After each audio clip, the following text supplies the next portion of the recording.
Bonjour, bonjour à toutes, bonjour à tous. Je fais donc cette première vidéo afin de faire la correction concernant le schéma de l'estomac que vous deviez légender. Et puis, au fur et à mesure que je ferai cette correction, je vais aussi en profiter pour vous faire quelques compléments. Et puis, à la fin, bien sûr, ce document sera déposé sur votre espace Drive avec tous les compléments et les corrections faites dessus. Voilà, alors on va déjà légender cet organe. Donc je rappelle, hein, c'est un organe qui fait partie du tube digestif, qui est effectivement placé entre l'œsophage et entre le duodénum. Donc l'œsophage, c'est le conduit qui amène la nourriture venant de la bouche. Et le duodénum, c'est le conduit qui va amener ce qui sort de l'estomac vers l'intestin grêle. Alors, cet estomac, il y a déjà une première partie de jonction avec l'œsophage. Alors, cette partie, c'est un sphincter. Alors, un sphincter, on va en reparler. Les sphincters, ce sont en fait des muscles, mais qui sont circulaires, pour que vous ayez une bonne représentation de ce que c'est un sphincter. Par exemple, l'anus est un sphincter. Voilà. Alors, ce sphincter, c'est cette petite partie en trétillé. Je vais donc le légender en bleu.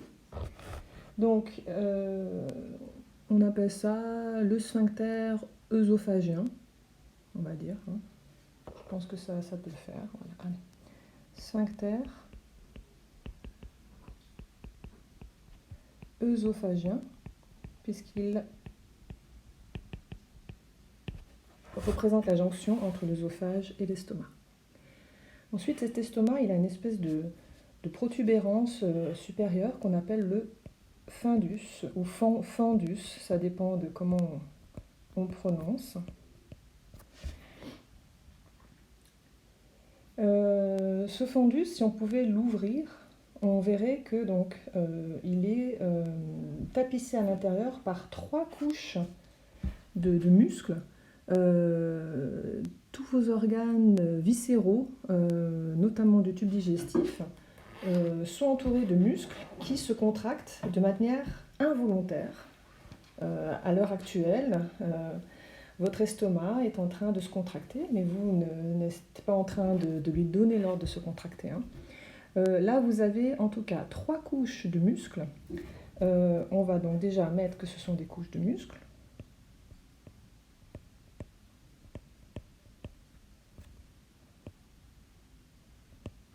Alors, vous voyez que ces muscles, en fait, ils sont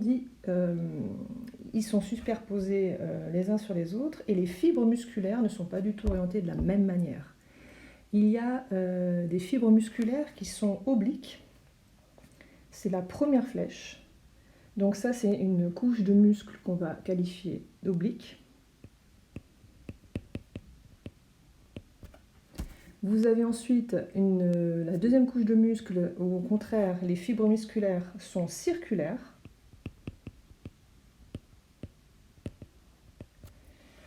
Et puis, vous avez la couche supérieure de muscles où là, les fibres musculaires sont dites longitudinales.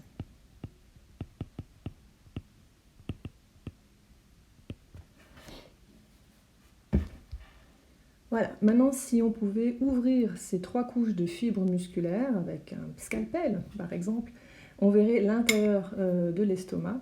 Et donc l'intérieur de l'estomac, c'est ce qu'on appelle le corps de l'estomac. Et ce corps est tapissé de petits plis qui sont bien visibles. Alors on va écrire ça, donc ça s'appelle des replis gastriques.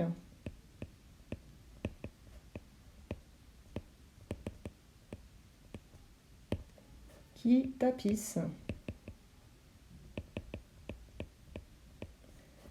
l'intérieur du corps de l'estomac.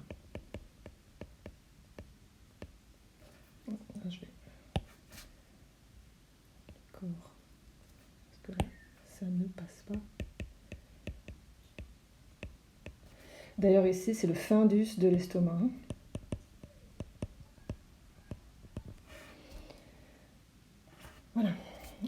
et puis je vais juste préciser, les couches de muscles, longitudinales, circulaires et obliques, ce sont des muscles qu'on a qualifiés de lisses.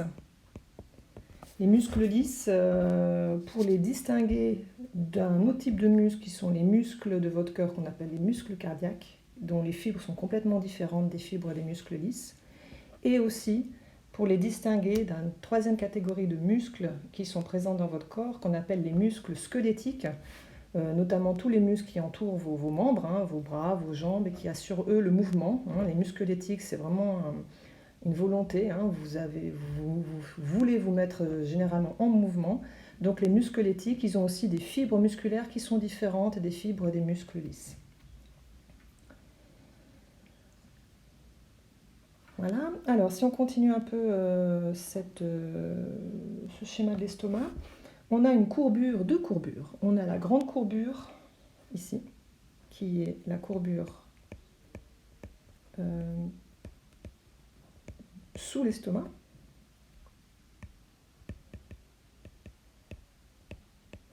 Et on a la petite courbure, ici.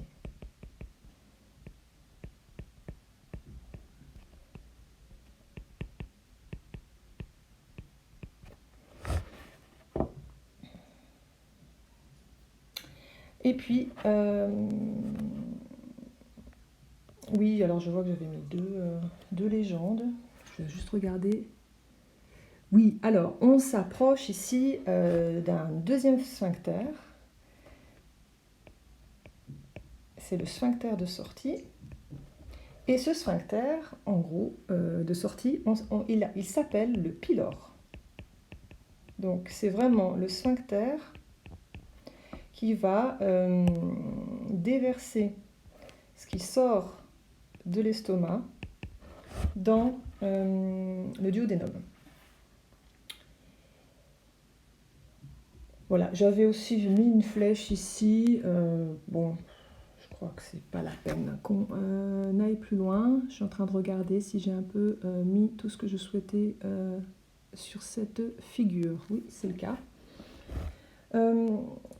Concernant le schéma du dessous, en fait, j'espère que vous aurez compris qu'il s'agit d'un zoom. D'un zoom, par exemple, de cette partie. Ici, je vais mettre en plus gros. Si on zoome une partie comme ça, eh ben, on va avoir le petit cube qui est représenté ici.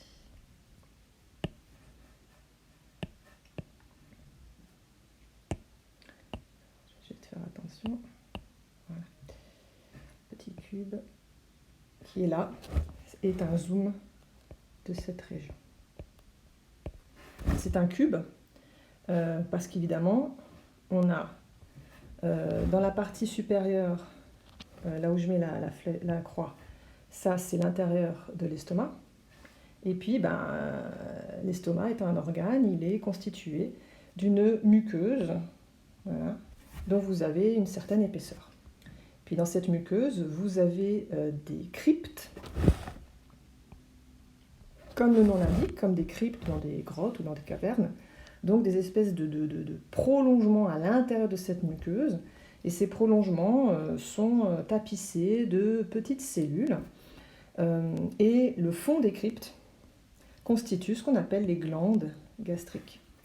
Alors on imagine bien que les petites cellules qui tapissent ces cryptes vont sécréter des substances qui vont être ensuite mises en réserve dans les glandes gastriques et qu'ensuite les glandes gastriques vont expulser leurs substances à l'extérieur des cryptes, donc en ressortant, en réempruntant l'entrée des cryptes, et ces substances vont du coup se retrouver à l'intérieur de l'estomac et vont avoir un effet quand de la nourriture va arriver dans cet estomac, donc elles vont avoir un effet de dégradation de cette nourriture. On rentrera dans les détails un peu plus tard. Alors, vous avez vu que dans ces cryptes, donc, ces glandes, elles vont sécréter le suc gastrique. Ce suc gastrique je vous en ai parlé dans le document écrit que je vous ai transmis précédemment. Alors, ce suc gastrique est sécrété se retrouve sécrété dans ces glandes. Ce suc gastrique, il a plusieurs substances qui le composent, et les cellules qui tapissent les glandes gastriques, elles ont un rôle bien sûr évident dans la sécrétion de chacune de ces substances.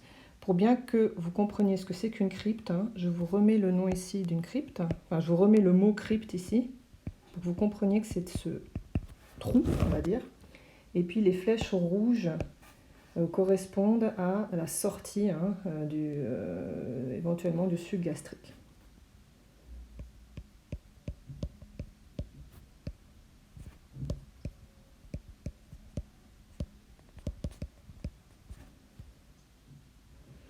Ce suc gastrique va sortir donc à l'intérieur, il va aller à l'intérieur donc de l'estomac. Voilà. Alors, si on revient sur ces cellules, effectivement, vous avez un petit travail que vous m'avez rendu sur d'abord deux types qui sont proposés sur ce petit schéma. Premièrement, il y a ce qu'on appelle les cellules pariétales. Alors, les cellules pariétales, je vais les mettre en vert.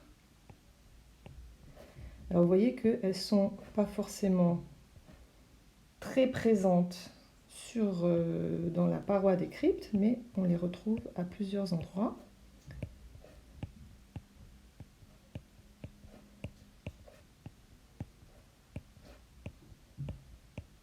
Voilà. Et j'ai même continué, moi, un peu, c'est à la main. Alors, peut-être pas celle-ci. Voilà. De tapisser un peu ces cryptes. Donc, tout ce qui est en vert, ce sont des cellules pariétales. Et comme la plupart d'entre vous avez bien vu à quoi elles servent, effectivement, ces cellules pariétales, elles vont sécréter de l'acide chlorhydrique. Donc HCl pour acide chlorhydrique.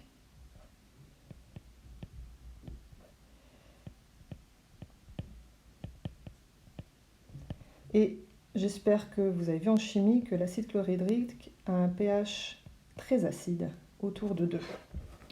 Donc ça veut dire que cet acide chlorhydrique va se retrouver à un moment donné dans le suc gastrique. Donc on peut mettre que dans le suc gastrique, il y a de l'acide chlorhydrique, déjà. Deuxième type de cellules qui composent la paroi des cryptes et que je vais mettre cette fois-ci en orange, ce sont ce qu'on appelle les cellules principales gastriques. Alors, vous pouvez les retrouver de manière très importante. Ici, ce sont toutes les autres cellules qui sont dans le fond des cryptes. Donc, ils sont vraiment au niveau de ces fameuses glandes gastriques.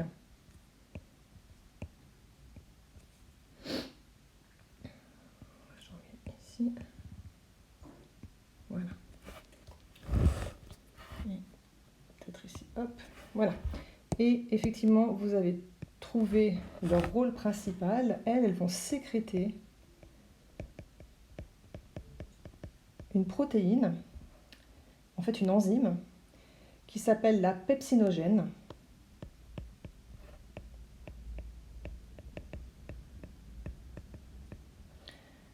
Alors, c'est une enzyme inactive quand elle est sécrétée.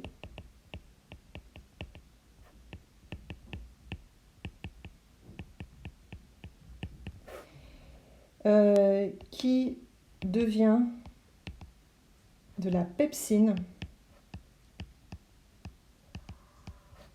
Et ça, c'est le nom de l'enzyme qui, cette fois-ci, est activée.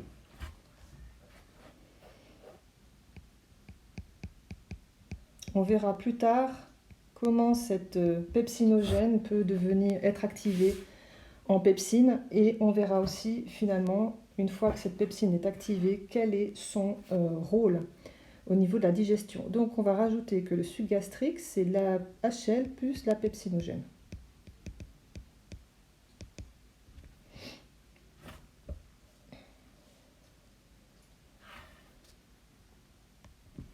Et puis, donc ça c'est ce qui s'accumule hein, dans les cryptes.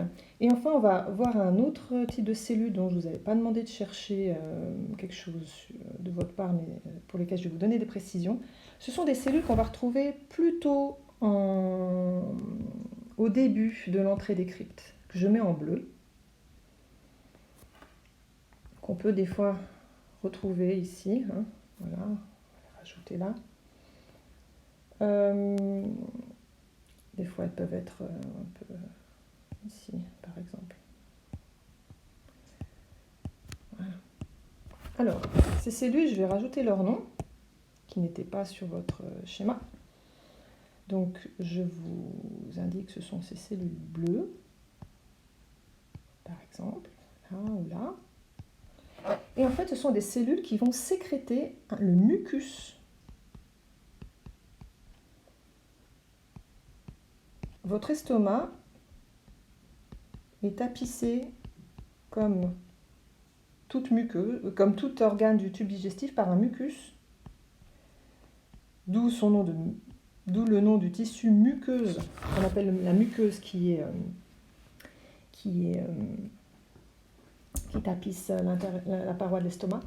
Ce mucus, il faut peut-être comprendre à quoi il sert. C'est que, regardez bien, vous avez de l'acide chlorhydrique qui sort de ces cryptes et qui va dans votre estomac. Cet acide chlorhydrique est très acide par son nom. Et malheureusement, s'il n'y avait rien d'autre pour protéger votre paroi interne de l'estomac, cet acide risquerait d'abîmer votre paroi de l'estomac. C'est ce qui se passe chez les personnes qui souffrent d'ulcères de l'estomac. Hein. Généralement, quand on est très stressé, ou des fois ça peut être génétique, mais souvent le stress peut générer une hyperacidité de l'estomac. Beaucoup d'acide chlorhydrique est sécrété par l'estomac et cet acide chlorhydrique abîme la paroi interne de l'estomac et fait comme des espèces de débuts de trous dans l'estomac qu'on appelle des ulcères. Donc normalement, la sécrétion d'un mucus va permettre que la paroi interne de l'estomac soit tapissée de ce mucus et ce mucus protège contre les effets néfastes de l'acide chlorhydrique. Voilà, on verra aussi pourquoi cet acide chlorhydrique est sécrété. Il y a une bonne raison, mais je ne vais pas tout vous dire pour l'instant. Voilà, j'ai tout dit concernant ce schéma sur l'anatomie, on va dire, de l'estomac.